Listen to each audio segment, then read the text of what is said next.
तो उनको अब हम लोग अपने गृह में लाना अच्छा समझे और डॉक्टर की सलाह से हम लोग झारखंड शिफ्ट कर रहे हैं।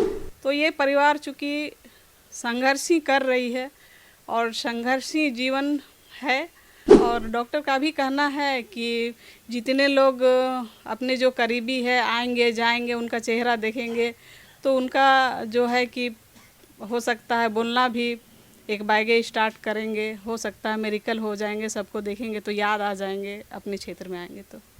6 महीना बाद अगर कोई परिवार से मिलता है तो कितनी खुशी आती है, लेकिन यहाँ बात महीनों की नहीं बरसों की हो रही है। करीब 6 साल बाद पूर्व विधायक इंद्रजीत महतो की घर वापसी हो रही है और इसके बाद न सिर्फ सिंदरी विधानसभा क्षेत्र में बल्कि आसपास के अलग क्षेत्रों में भी खुशी का माहौल है।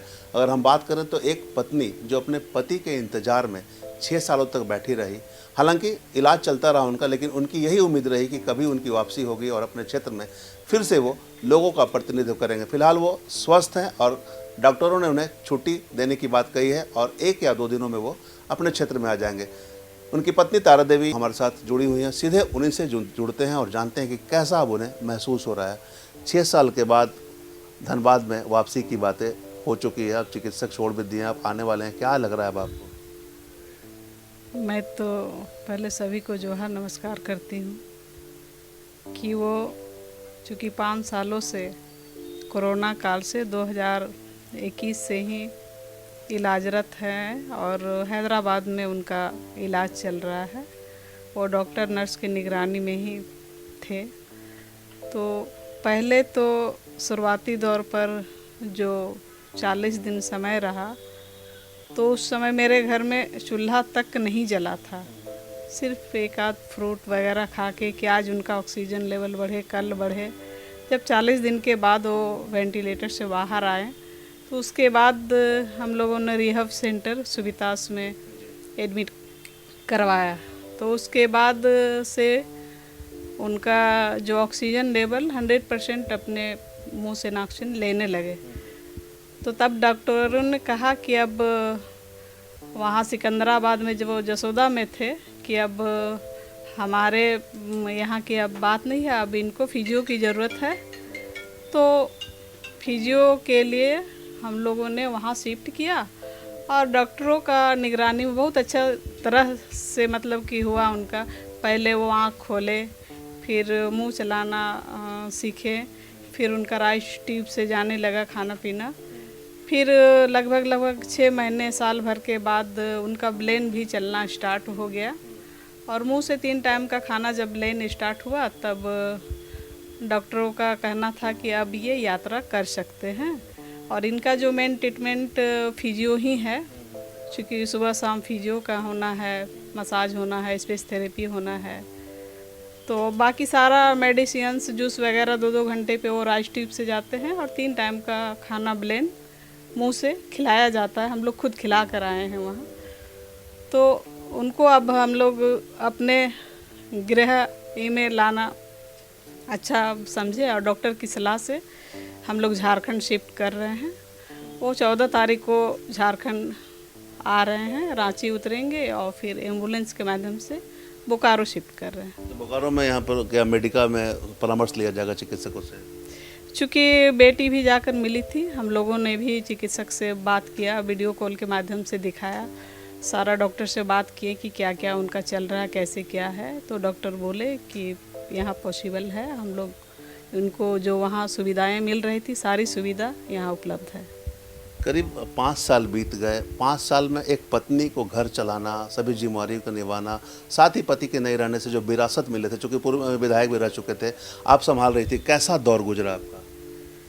ये दौर तो बहुत संघर्षशील रहा और इससे पहले चूँकि 2010 में मैं खुद जिला परिषद सदस्य रही थी, 15 में वो बने जिला परिषद सदस्य, फिर 20 सूत्री के उपाध्यक्ष बने। फिर पार्टी ने 19 में उनको भाजपा से टिकट मिला और वो जीत हासिल किए। जनता का जो भी वादा किए थे वो उनके सारे वादों को मैंने पूरा किया। मैं तो कभी सोच भी नहीं सकती थी कि चुनाव लड़के वो विधायक बनेंगे और जनता के बीच में 5 सालों तक मुझे उनका सारा काम को करना पड़ेगा। और इसी बीच में चूँकि उनका 2 साल ट्रीटमेंट का हो गया था और वो चूँकि घर नहीं आ रहे थे स्वस्थ होके, तो इसमें मेरा जो बड़े पुत्र है वो पूरे तरह से डिप्रेशन में आ गया और कुछ गलत कदम उठा लिए। तो ये परिवार चूँकि संघर्ष ही कर रही है और संघर्षी जीवन है, और ये कर्म क्षेत्र है। चूँकि मैं कर्म क्षेत्र से पीछे नहीं हूँ, अपना कर्म किए जा रही हूँ। ईश्वर परीक्षा ले रहे हैं, मैं परीक्षा देती आ रही हूँ। और चूँकि ये परिवार एक सेवा भावना से, पूरे परिवार सेवा भावना से ही सेवा करते हैं। चाहे क्षेत्र के जनता के लिए सुख हो या दुख हो, ये परिवार हमेशा खड़ी रहती हैं और आगे भी इस परिवार जनता के साथ ही रहेंगे जुड़कर, और संघर्ष जारी रहेगा। एक चीज़ और हम समझना चाहेंगे, बहुत पत्नी के साथ बहुत सारी समस्याएं होती हैं, लेकिन आपने बखूबी निभाया। इन 5 सालों में आपका भी पर्सनल अगर हम बात करें तो 5 वैवाहिक वर्षगांठ रहा। ये वैवाहिक वर्षगांठ क्या आपने साथ में बिताया या अलग बिताया, कैसा महसूस हुआ? देखिए, एक जब नारी का शादी हो जाता है तो वो पति परमेश्वर होते हैं, और पति परमेश्वर के साथ हर पल नारी बिताना चाहती है। तो हम चूँकि 3-3 महीने में आना जाना करते थे, दूसरे हॉस्पिटल में उनका चेकअप करवाते थे, हम लोग को सिग्नेचर भी करना पड़ता था, गया केयर हो गया।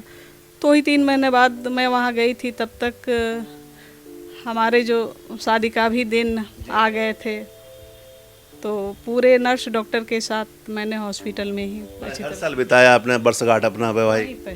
वहीं पर जाकर, चूँकि हैं तो चूँकि मैं अर्धांगिनी हूँ, तो सब लोग चाहते हैं कि अपने पति परमेश्वर के साथ उस दिन को कम से कम बिताएं, तो अच्छा रहता है। एक चीज़ और हम समझना चाहेंगे, अब आपकी बेटी के नाम भी जुड़ रहे हैं, प्रतिनिधित्व मिल रहा है, अब क्या लग रहा है आगे पीढ़ियाँ, मतलब बेटी अब संभालेगी सब चीज़? मैंने कहा ना, ये परिवार जो है कि शुरू से ही सेवा भाव से ही सेवा कर रही हैं। और बेटी, चूँकि वो एक बेटी होने के साथ साथ वो होम्योपैथी के डॉक्टर भी हैं। उनका पिताजी का ही इच्छा था कि एक इंजीनियर बने, एक डॉक्टर बने, एक सीए बने। तो छोटा बेटा सीए की तैयारी कर रहा है और बेटी तो डॉक्टर बनी। लेकिन डॉक्टर बनने के मतलब उनका क्लासेस भी हो रहा था बहुत संघर्ष के साथ। कहा जाए तो बेटी भी एक एक कदम पूरे संघर्ष के साथ बिताई है और अपना डिग्री को हासिल की है। और अभी चूँकि घर से ही प्रैक्टिस कर रही है, सभी को मेडिसिन देती है और ठीक भी हो जाते हैं।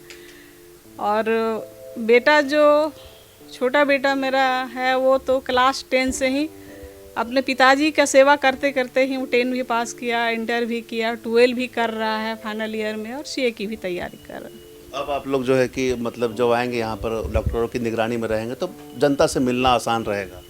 हाँ बिल्कुल, और डॉक्टर का भी कहना है कि जितने लोग अपने जो करीबी है आएंगे जाएंगे, उनका चेहरा देखेंगे तो उनका जो है कि हो सकता है बोलना भी एक बायगे स्टार्ट करेंगे, हो सकता है मेडिकल हो जाएंगे, सबको देखेंगे तो याद आ जाएंगे अपने क्षेत्र में आएंगे तो।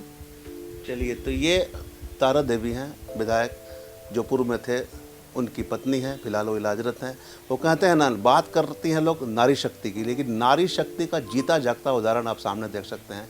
5 सालों में दुखों का पहाड़ इन पर टूट पड़ा, लेकिन ये बर्दाश्त करती रहीं और संघर्षों से लड़ती रहीं, और नतीजा है कि पति फिर से इनकी वापसी हो रही है, फिर से इनके इलाके में पति का आगमन होगा। जिस क्षेत्र से उन्होंने शुरुआत की थी उस क्षेत्र में फिर से आगमन होगा, क्योंकि चिकित्सकों ने अब उन्हें कह दिया है कि अब फिजियोथेरेपी के साथ साथ इनका बेहतर देखभाल होगा तो मिरेकल हो सकता है। लेकिन जिस तरह से नारी संघर्ष करती है उसका जीता जागता उदाहरण है। बेटे के खोने के बाद पति जो अस्वस्थ थे, अस्पताल में भर्ती थे, इन्होंने संघर्षों को जीता है, लड़कर जीता है और दिखा दिया है कि कोई भी काम दुनिया में असंभव नहीं है, बस दृढ़ शक्ति और निश्चय रहनी चाहिए।